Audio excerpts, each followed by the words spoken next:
امام قرطبی علیہ الرحمہ نے اِنَّا نَحْنُ نَزَّلْنَا وَإِنَّا لَهُ لَحَافِظُونَ اس آیت کے تحت تفسیر بیان کرتے ہوئے ارشاد فرمایا کہ ایک یہودی عالم تھا، اس کا کام کیا تھا کہ وہ علم کے حصول کے لیے جگہ جگہ جاتا اور اس کے پاس علم کا بڑا ہی ذخیرہ تھا، انتہا تھی علم کی، وہ علم کا نور رکھتا تھا اپنے اندر۔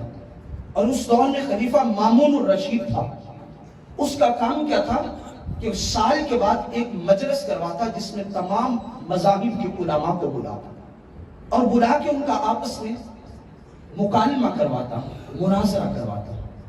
یہودی عالم وہ آیا نا تو اس کے اعتراضات، اس کی گفتگو انتہائی دقیق تھی، انتہائی گرفت تھی اسے اپنی گفتگو پہ۔ مامون الرشید کے دل میں بات آئی، مسلمان تھا نا کہ کہیں یہ مسلمان ہو جائے تو اسلام کو کتنا فائدہ ہو۔ مامون الرشید نے اسے دعوتیں دی، آج وہ دین قبول کر لوں۔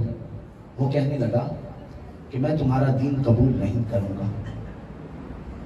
اس بندے نے مامون الرشید کی بات کو رد کیا اور جا کے اس نے کرنا کیا شروع کیا، تورات کے نسخے لکھنے شروع کر دیے۔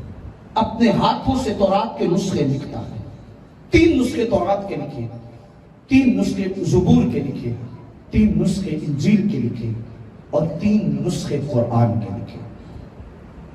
تورات لے کے یہودیوں کے پاس گیا، عیسائیوں کے پاس گیا، زبور والوں کے پاس گیا، ان کی کتابیں ان کے پاس جا کے رکھی نہ، جب انہوں نے اپنے مذہب کی کتابیں لکھی ہوئی دیکھی تو فی الفور منہ مانگی قیمتیں بھی اور وصول کر۔ کسی نے کچھ نہ پوچھا، وہ کہتا ہے کہ میں نے ساروں کو بیچ دی۔ اور پھر اس کے بعد جب قرآن لکھا تو قرآن لے کے 3 نسخے ہاتھوں سے جو مذہب اسلام کے علماء تھے ان کے پاس گیا، جا کے انہیں دینے لگا تو انہوں نے کہا ہاں تیرے نسخے ہم خریدیں گے، لیکن ایک وقت تک پہلے ہم اسے خود پڑھیں گے، پڑھنے کے بعد پھر اسے خریدیں گے، اس کے بغیر ہم اسے خریدیں گے نہیں۔ مامون الرشید کہنے لگے 1 سال ہوا، سال کے بعد دوبارہ مجلس لگی تو اسی عالم کو میں نے مسلمانوں کی مجلس میں دیکھا۔ جو یہودی عالم تھا آج وہ مسلمانوں کی صف میں بیٹھا ہوا۔ میں حیران رہ گیا کہ پچھلے سال میں اسے دعوت بھی دیتا رہا کہ تم مومن ہو جاؤ، مسلم ہو جاؤ، لیکن اس نے کلمہ نہیں پڑھا۔ ابھی سال نہیں گزرا تو آج یہ مسلمانوں کی صف میں ہے، میری دعوت قبول نہیں کی۔ محفل برخاست ہوئی تو اس کا ہاتھ پکڑ لیا، پکڑ کے کہنے لگا مجھے بتاؤ کیا معاملہ ہے۔ کہا میں نے تورات کے بھی نسخے لکھے، انجیل کے بھی نسخے لکھے، میں لے کے یہودیوں اور عیسائیوں کے پاس گیا، ان ساروں نے خرید لیے، لیکن جب میں نے قرآن کے نسخے لیے لے کے میں مسلمان علماء کے پاس گیا، حفاظ کے پاس گیا تو کسی نے خریدے نہیں۔ کہا دے جاؤ ہم پڑھیں گے، اگر درست ہوا تو ہم خریدیں گے وگرنہ خریدیں گے نہیں۔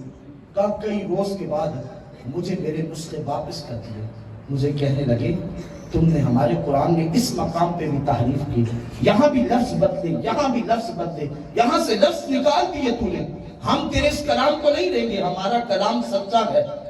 کہتے میں نے کہا تمہیں کیسے پتا؟ کہا تم میری بات کرتے ہو، ہماری گلی میں محلے میں چل پھر کے دیکھ لو، جتنے تمہیں حافظ ملیں گے ہر حافظ اس قرآن کی غلطی کو نکال کے رکھتے ہیں۔ کہا یہ امت محمدیہ کا اعزاز ہے، اعجاز ہے کہ اس کا بچہ حافظ ہے۔ مجھے سمجھ آ گئی ہر کتاب میں تحریف ہو سکتی ہے، ہر کتاب کے اندر تبدیلی رونما ہو سکتی ہے، اگر کوئی تبدیلی رونما نہیں ہو سکتی تو وہ رب کے کلام میں نہیں ہو سکتی۔